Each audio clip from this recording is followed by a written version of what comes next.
We're all familiar with deer, even if we live in the city. They are the ultimate animal icon, covering Christmas cards, town and family crests and shields, gracing the grounds of stately homes. But despite their fame, few of us really get to know them. In the wild, deer are masters of long-distance travel. Alert and fast, agile and bold. And with their regal antlers, they're not afraid to fight.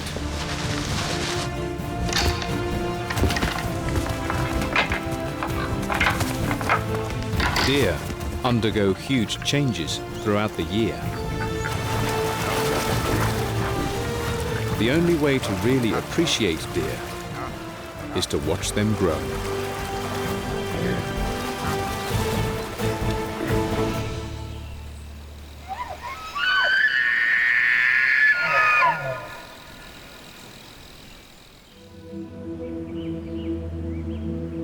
The vast forests of the north bear witness to the start of a new deer story.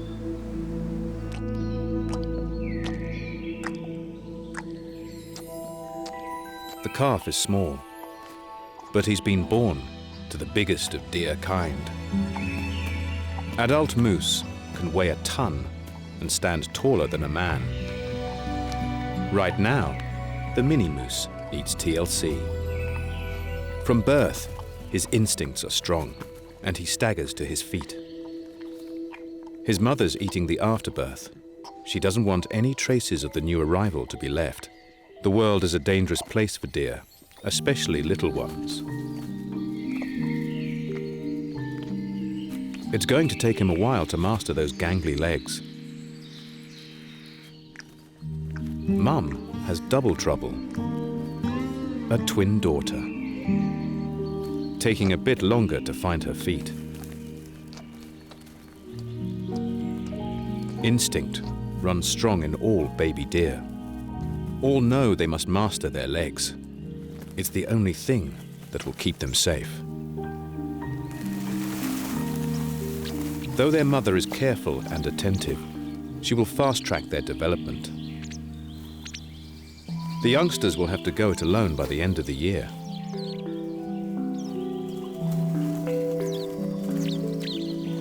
As soon as the wobbly calf is ready, Mother nudges him towards her udder. She'll only provide milk for 5 months, so he needs to get it while he can. Thanks to the rich, creamy super drink, the calf might gain a kilo every day.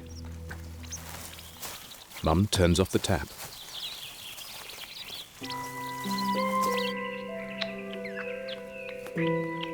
She needs to encourage his sister to have a drink. Soon, both calves are stable and quenching their thirst. Under her guidance, they will grow fast and quickly learn the ways of the forest. It's May. At this time of year, there is a baby boom for deer kind. In slightly warmer forests of Europe, another youngster is finding its feet. While the large moose babies are known as calves, little roe deer are known as kids or fawns. In typical fashion for deer kind, roe are born with spotted coats that will fade over time. The mottling helps camouflage the little one in the vegetation, aided by another trademark deer trick. To reduce the chances of them being spotted by a predator, most newborn deer know to freeze. Sit tight on the forest floor, barely moving, unless told to do so by their mothers. It means the mother can go off and feed, keeping herself healthy to ensure a good milk supply. But it's not a strategy without risk. A fox on the prowl. A bark from his mother tells the little one to lie low.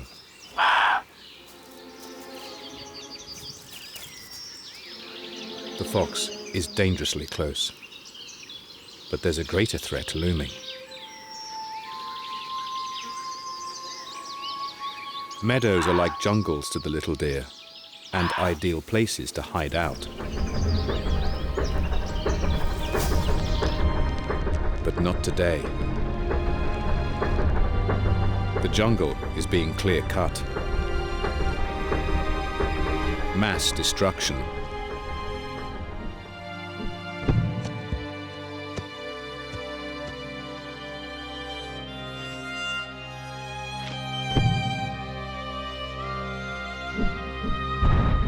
The seemingly harmless act of cutting the grass can kill roe deer fawns.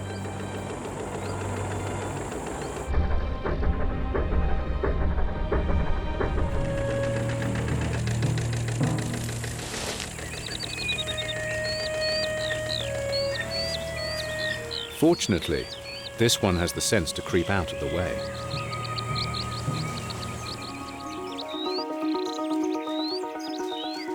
His mother leads him to a safer spot where he can get a much-needed drink. Most young deer spend their first few weeks lying low. But there are some babies that won't get that luxury. Reindeer take a time out on their migration, using the temporary cover of trees to deliver their calves.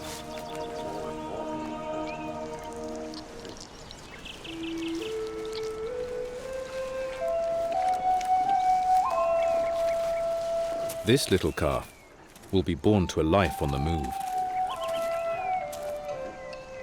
An Arctic specialist, this species is circumpolar. It's known as caribou in North America and reindeer throughout Europe and Asia.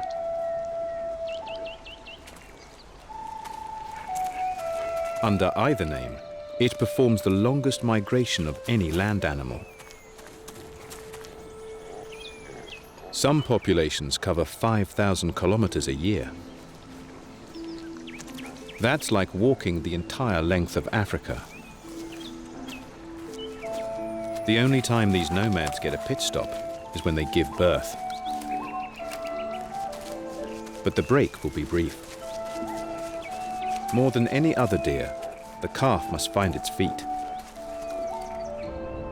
Any baby that can't keep up with the herd will be left behind.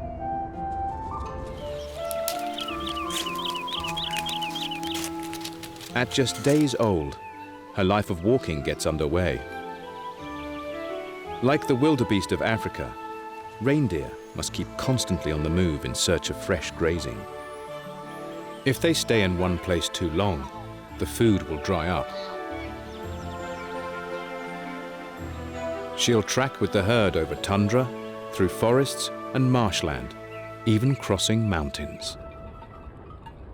Out here, any weakness will be quickly spotted.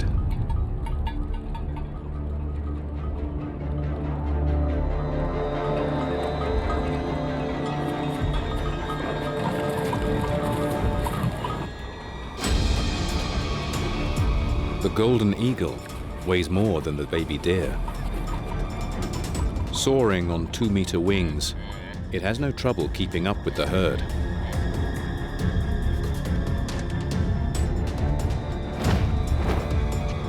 A wobbly baby is like a sitting duck.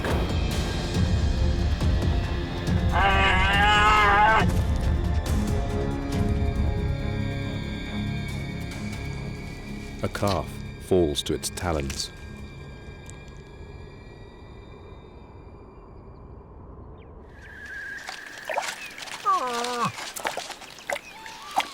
The little female was lucky this time. She rushes to her mother's side to continue the march. It's early summer, and things are warming up.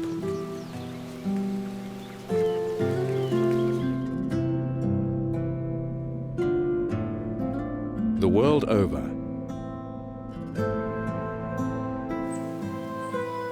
Bambis are being born and bounding to their feet.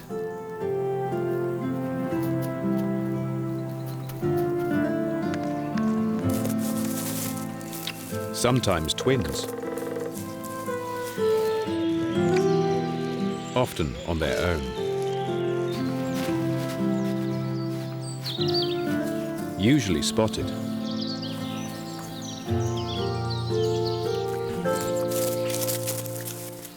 And always with a zest for life.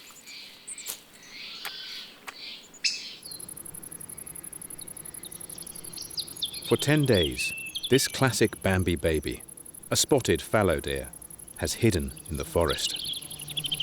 But fallow are among the most social of deer, and now his mother is ready to introduce him to the herd.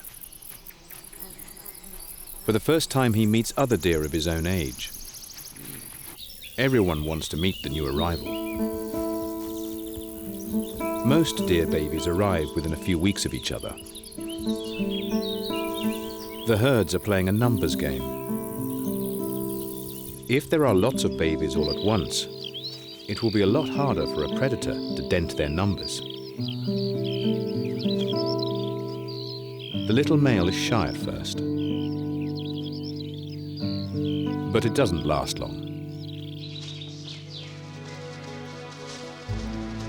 If there is one thing fawns love, it's the chance to play.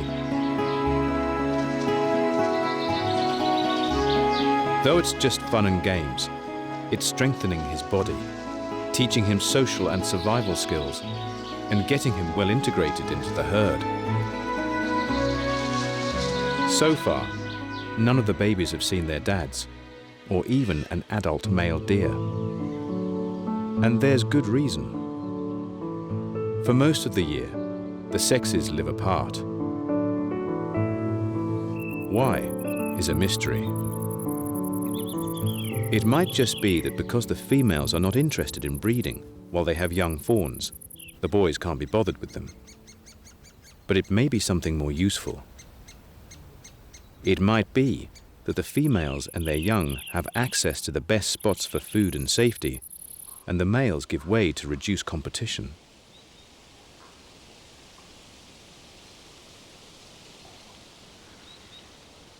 Either way, they form bachelor groups, and for most of the year seem pretty friendly with each other.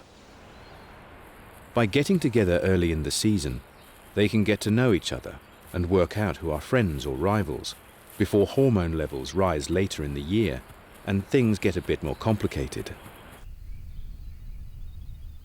Now, in early summer, their antlers are looking a bit odd. One of the unique things about antlers that separates them from the horns of sheep, goats and cattle is that they fall off every year. Antlers are something of a biological marvel, a wonder of the natural world. They're the fastest growing living tissue on Earth. A deer can churn out several centimeters of new antler a day. They're wrapped in velvet skin, rich in nerves and blood vessels, protecting the new growth and supplying the nutrients it needs. Though the growth is phenomenally fast, it might take 4 months for giants like these red deer stags to complete their antler development. Because of the nerve-filled velvet, the young antlers are very sensitive to touch. But the sensitivity is good. It quickly teaches the deer their limits. They know where their antlers are, so they can avoid banging into branches.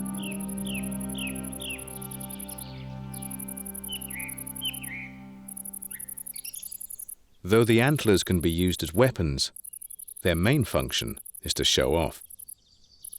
The bigger they are, the more attractive they are to the females. A big rack shows a male is healthy and knows how to take care of himself. During summer, the males rub along pretty well. Peace reigns, for now.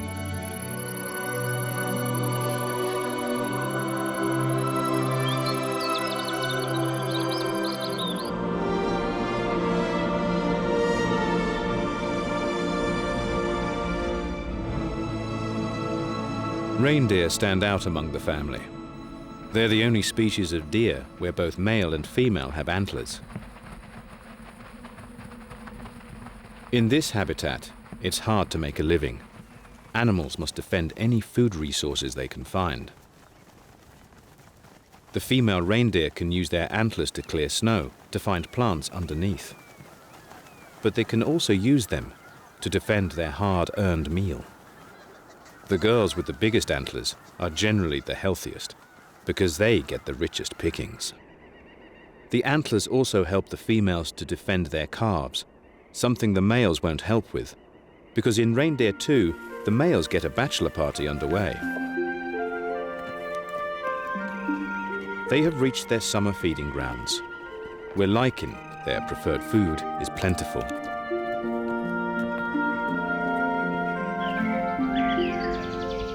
For all of deer kind, it's time to enjoy the long, lazy days of summer.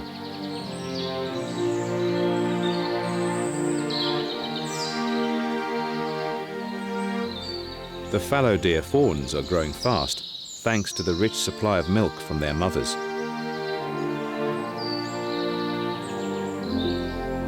Now they're free to roam around the herd with other fawns.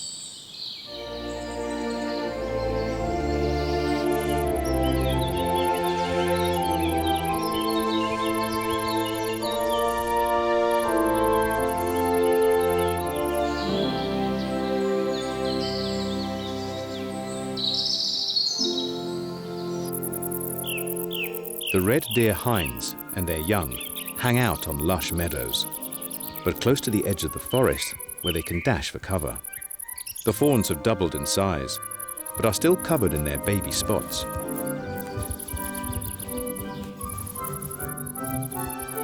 Enjoying a new sense of independence, they have endless energy and a desire to explore.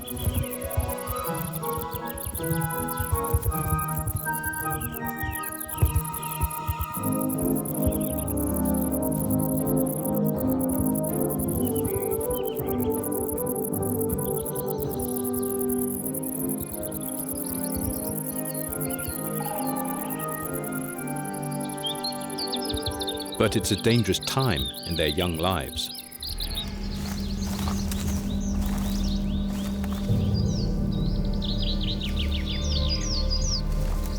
The deer aren't the only animals with young to feed. A lynx drags a carcass of a young deer deeper into the forest and summons her cubs. These stealthy and powerful cats are one of the biggest threats to the deer herds.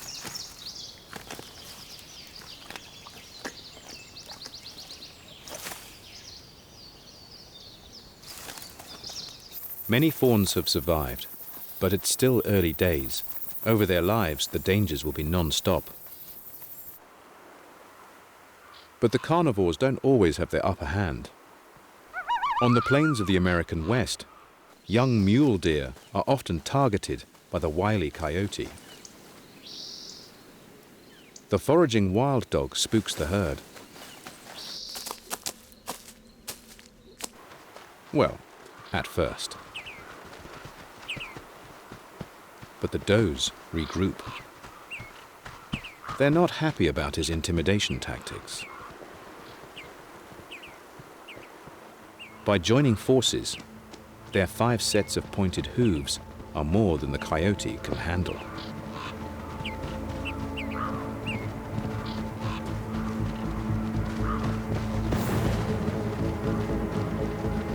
For once, it's the predator running from its prey.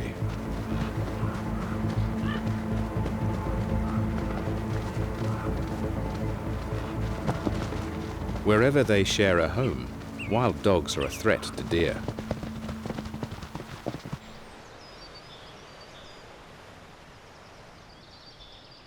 Whether it's the coyote in North America or the red fox in Europe.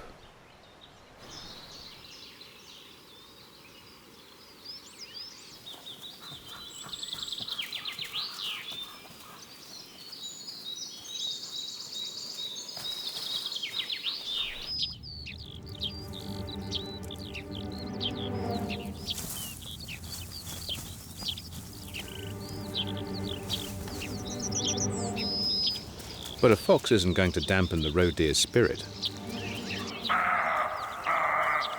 For most deer, summer is a quiet time where boys can hang out as friends, but not for the roebucks.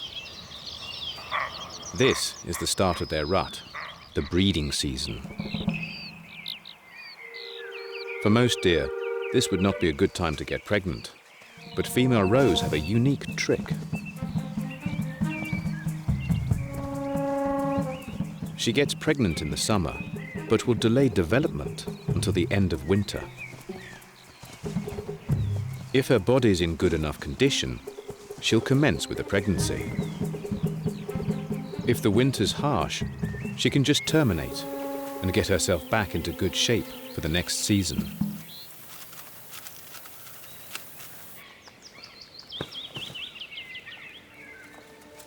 One impressive buck in his prime has taken a shine to the doe with her kid. She doesn't seem interested in the buck.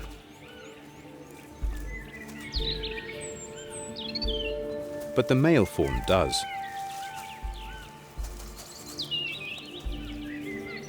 This is the first time he's seen a buck. He's very curious about the projections on the male's head.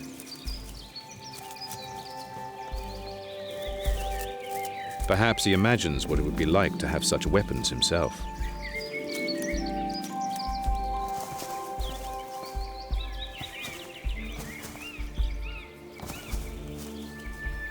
The buck lacks any parental interest. He's just interested in Mum.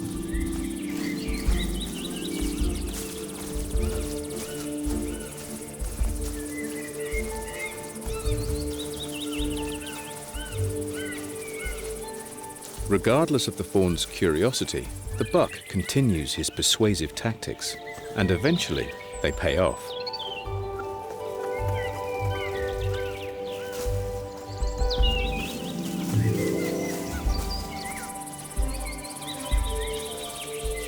Summer's the most bountiful and relaxing time for most deer, but it can still be fraught with difficulties.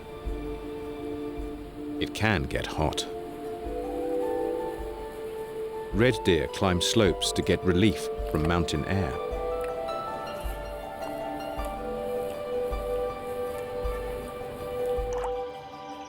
Sometimes drought makes finding water harder.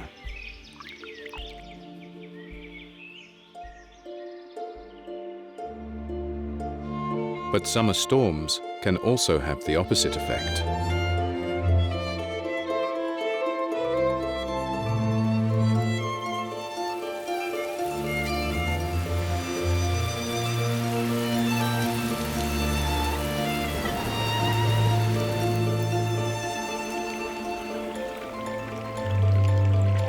With the ground baked hard, it takes a while for water to soak in. It quickly builds.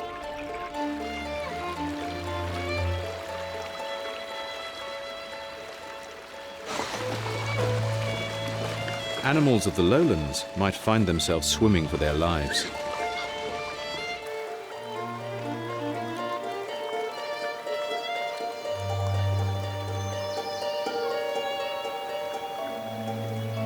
Looking for higher mounds where they can rest until the water subsides.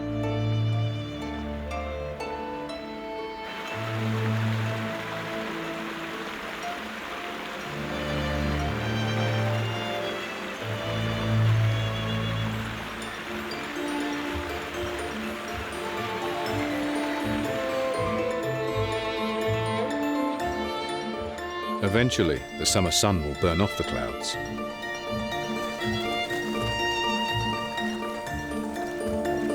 The grass is high around a Japanese river, and a sika herd drop their guard.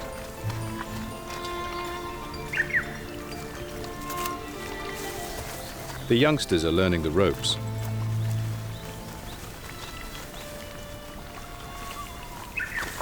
Practicing adult gestures on each other.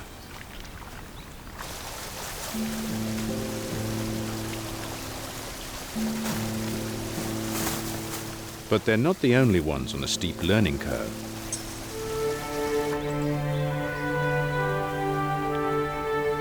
A brown bear needs to teach her two young cubs the art of stalking. She takes the approach very seriously. getting her family as close as possible to ambush.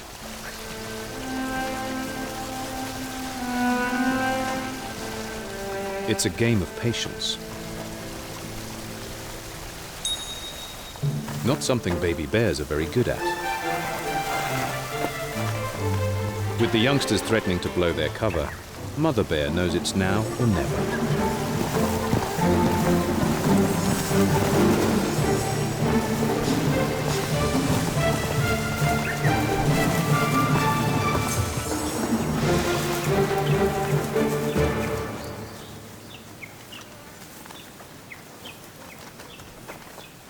It's not easy to hunt with little ones in tow. But for the cubs, school's out for today. For some of deer kind, play is not an option. By late summer, the reindeer herds are on the move again, this time in Alaska, where they're known as caribou. Their lives are a non-stop slog. They must constantly follow the seasons to find the best food to support their high-energy lifestyles. The young in the herd are about to face their biggest challenge yet. Melting snow has fueled streams, transforming them into raging torrents. To keep up with the herd, they must cross. Reindeer have broad feet, built-in snowshoes, but they also make good paddles, helping the adults to swim strongly across. So much air is trapped in their warm, thick fur that the deer actually float. But even with the life jackets, the current's too strong for the little ones. The mothers try to keep their calves next to them, using their bodies to shield the young. But despite best efforts, some calves are swept away. Finding themselves landing on areas without a suitable bank. All of the reindeer know that for their own safety, they must keep up with the herd.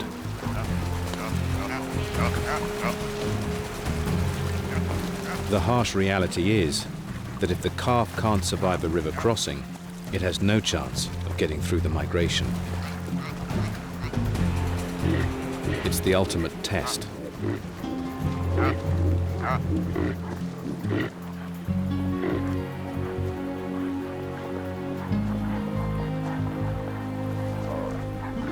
There's no time to recover. A quick shake to get rid of some of the weight of water, and they're on their way. They might be exhausted, but it doesn't matter. Instinct drives them on. The river crossing is just a small hurdle in their challenging lives. It pales in comparison to the next test. The herd must cross a mountain range. For the calves, it's daunting. But to make a living here, they must make the journey back and forth every year for the rest of their lives.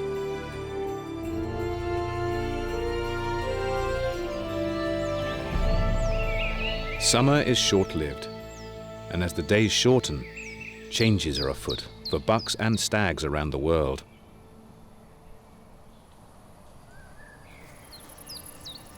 They're starting to lose their velvet. The growth of their antlers is complete. The living part of the antler is dying, leaving the rigid bone structure. The flaking skin is itchy, encouraging the deer to try and help it on its way by rubbing against trees and bushes. The red deer stags are already starting to feel a bit frisky as their hormone levels rise. They're about to embark on the most demanding part of their annual diary, the rut. A short window in which they must compete and win the affection of females in order to leave a legacy in the genes of next year's young.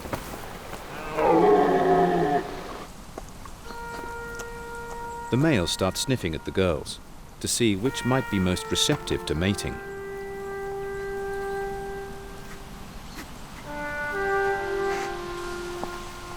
and they need to start weighing up the opposition. The males organizing themselves by size and strength.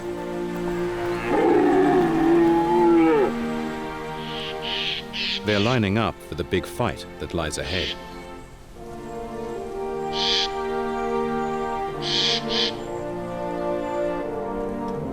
As the weather cools, the deer are hotting up. The girls only play ball if the boys impress them, so the males must put on a show.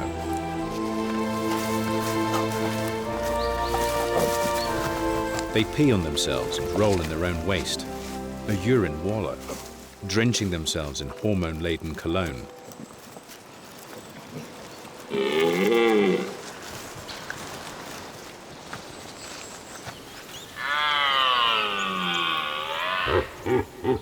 Antlers are decorated with grass and leaves to make them look bigger.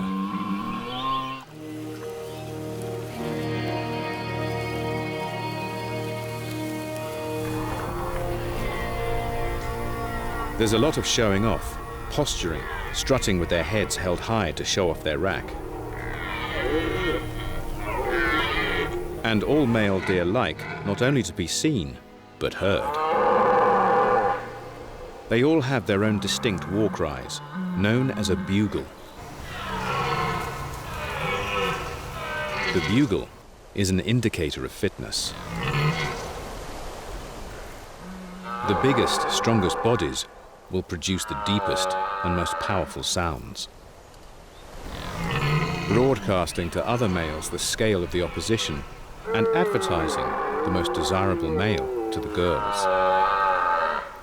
No two bugles sound the same, not only within species, but between them. From the guttural roar of the fallow buck to the bellow of the red stag, all calls are fit for purpose. The low sounds carry better through the obstructing vegetation of the forest.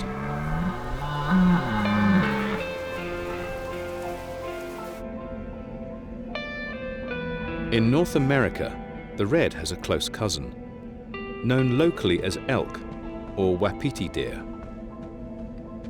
Despite their close kinship, they have a unique voice.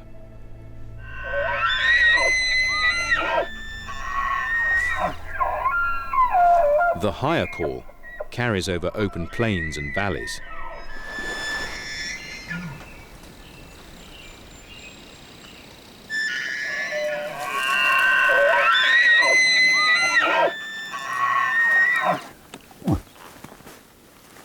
The moose bleats a moa, which the cows seem to find irresistible. In moose kind, the girls bleat back.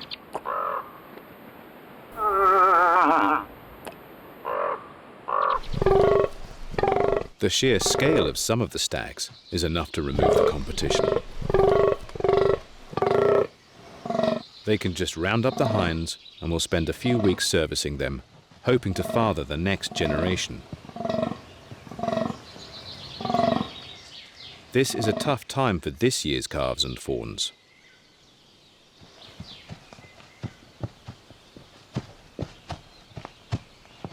They need to stay out of the way.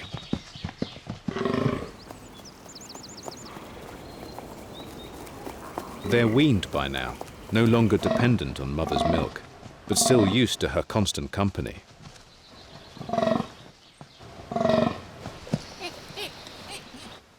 Now the mums have other things on their minds and want them out of the way.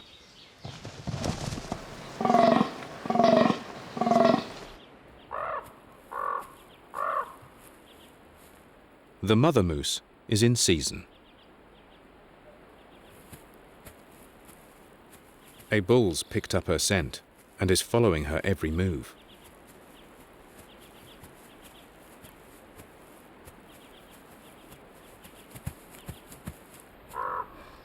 He tests her urine with a gland in the roof of his mouth to measure her hormone levels.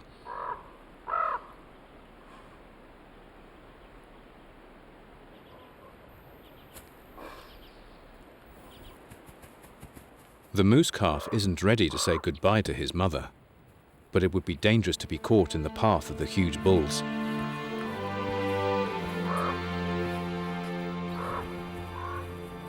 His mother's popular this year. She soon has an entourage.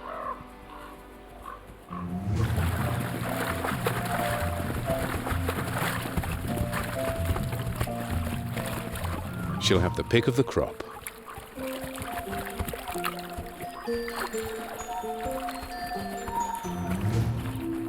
And in the end, size matters.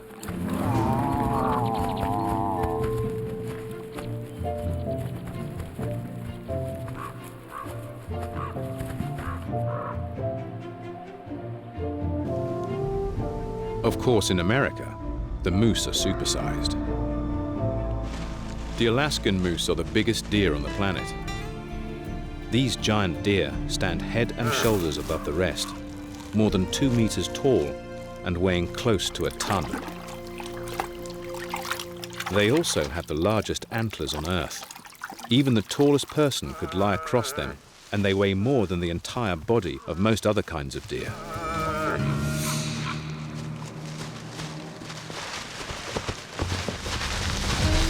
Younger bulls quickly give way to the king, until another big bull shows up.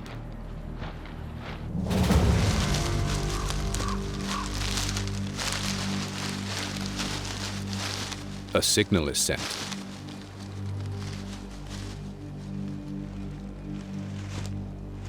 Challenge accepted.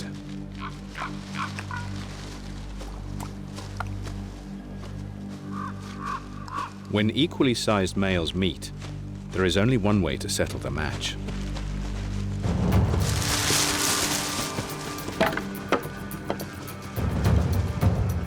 To go head to head.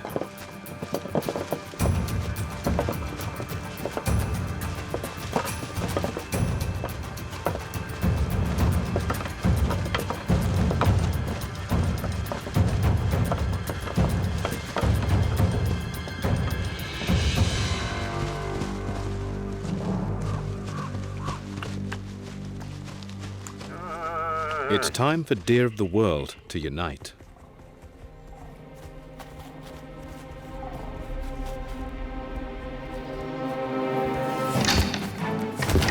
Antlers are designed to lock together, a different configuration for each species.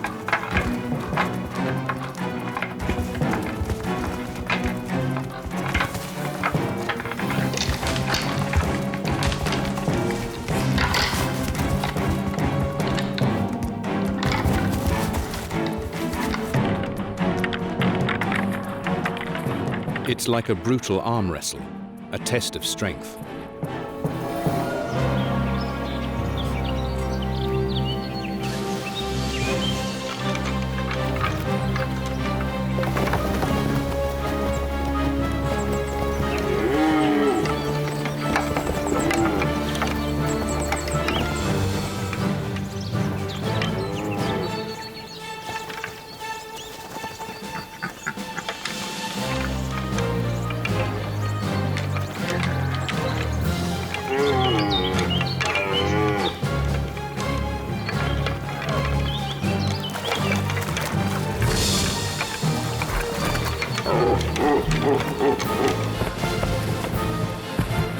Each stag tries to throw his opponent off balance.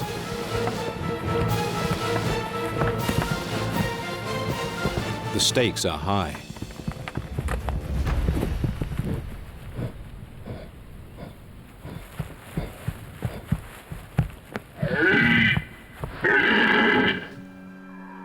If they fail to hold the position, puncture wounds can spell disaster.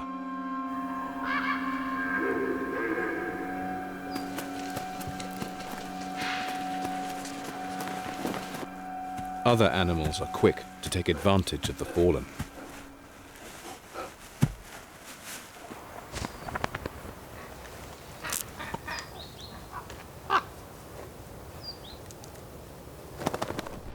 It's strenuous enough for all deer, but the reindeer have to do it while the herd's still on the move.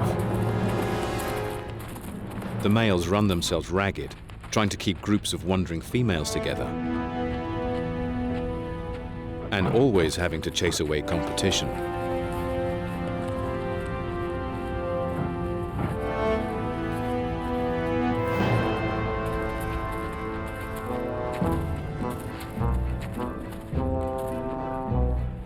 It takes its toll.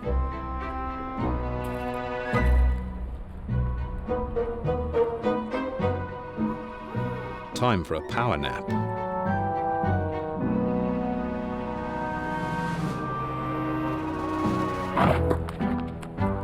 Sleep is a luxury he can't afford.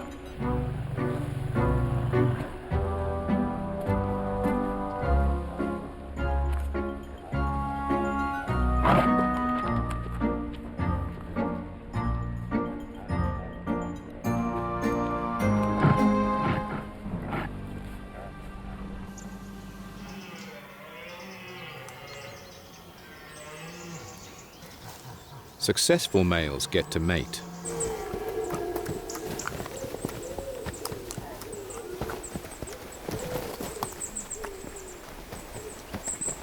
Their job is done. They guarantee their royal bloodlines will continue. It's a massive test of endurance, but its effect might play out for many months to come. The weather is getting colder. Most animals fatten themselves up, ready to get through lean winter months. But the stags have just burnt all their calories defending their honor. Winter will claim many of them.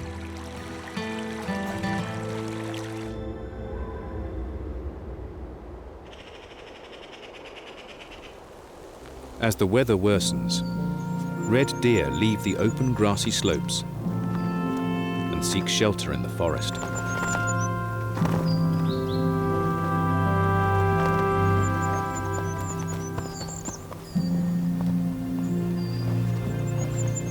With the rut over, fallow deer gather in mixed herds. Politics and hormones go out the window.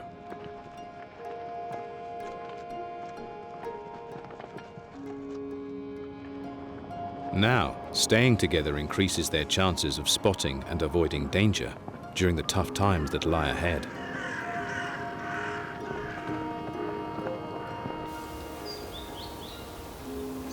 Snowdrifts make travel hard.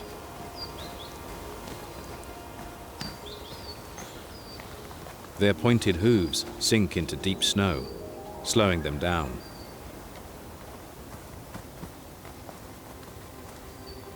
Something predators know.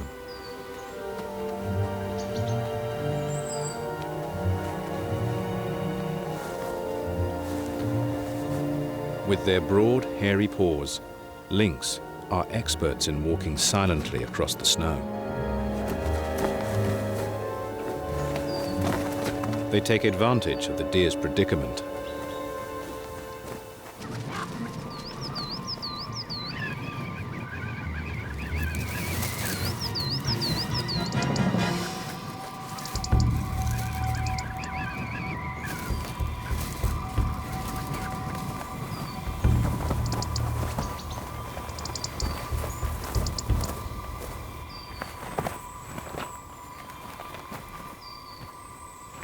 Throughout the northern hemisphere, life for Bambi is getting tough. Wolves are one of the biggest threats to deer, and they share all of the same habitats around the world. Even the largest members of the family regularly turn up on the menu, thanks to the wolves' strong pack mentality that enables them to work together to bring down large prey. They enjoy a rich bounty in winter, when the deer are struggling with hard terrain and poor diets.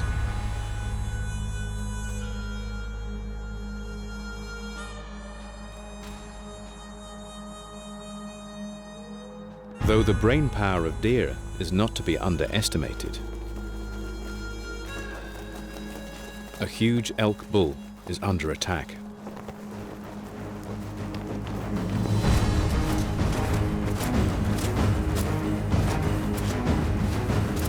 He weighs more than half a dozen wolves, but they have numbers on their side.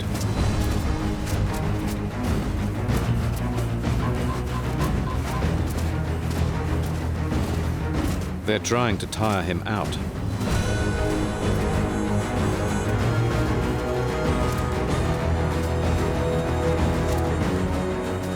But this king is in his prime, and he hasn't reached it by being stupid.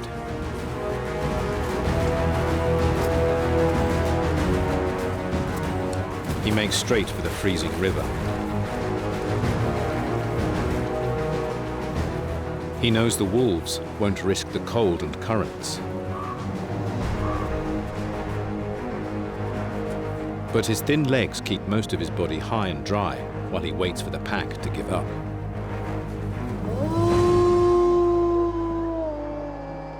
The snow is tough on some deer.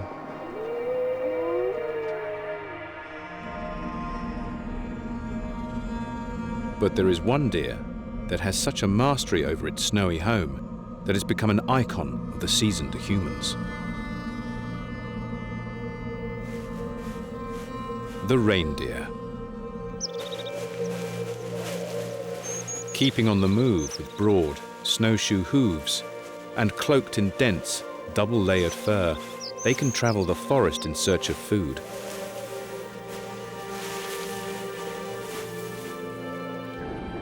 They specialize in eating lichen, a moss and fungi growing together as one. It hangs from the trees, grows on the open tundra, and clings to bark. A feast for Santa's little helpers. People are very fond of reindeer. Over much of the world, legends abound of them helping bring Christmas gifts and enjoying the power of flight. They are not quite that remarkable, but wonderful nonetheless. And their relationship with people is much older and stronger than Christmas fairy tales. Reindeer were only added to Christmas tradition in the 1800s, but people have been hunting them for at least 45,000 years. And for at least 3,000 years, living with them as livestock. In some parts of the world, reindeer are considered semi-domestic. They still live out in the wilderness, living off the land, but they're accompanied by humans who migrate with them and help protect them from predators. Some 900,000 people have lives entwined with the world's 3 million semi-domestic reindeer. The people harvest the animals they need from the herd and use every part of its body to make food, clothing, and tools. Unlike most farmers of domestic animals, the reindeer herders have little to do. They don't need to shelter, muck out, or feed their livestock. The hardy deer take care of themselves. And of course, as any child will tell you, reindeer can be used to pull a sleigh.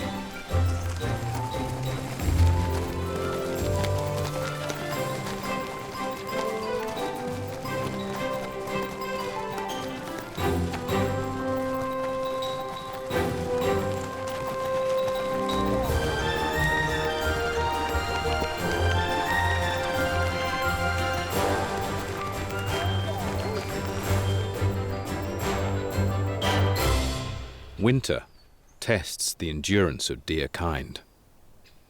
Only the strongest will survive. But that ensures that it is the strongest, healthiest genes that will be passed to the next generation. Spring comes around. For the yearling fawns, their childhood has come to an end. Most will have stayed with their mothers, but the females no longer want them around. They're ready to start the cycle all over again.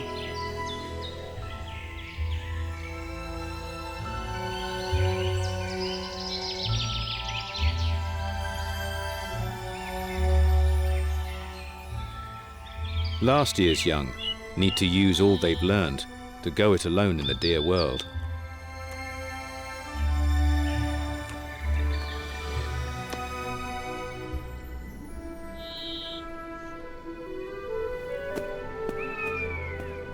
As almost all of the globe's forests, plains and tundra echo with the patter of tiny hooves, as a new generation of Bambis wobble to their feet.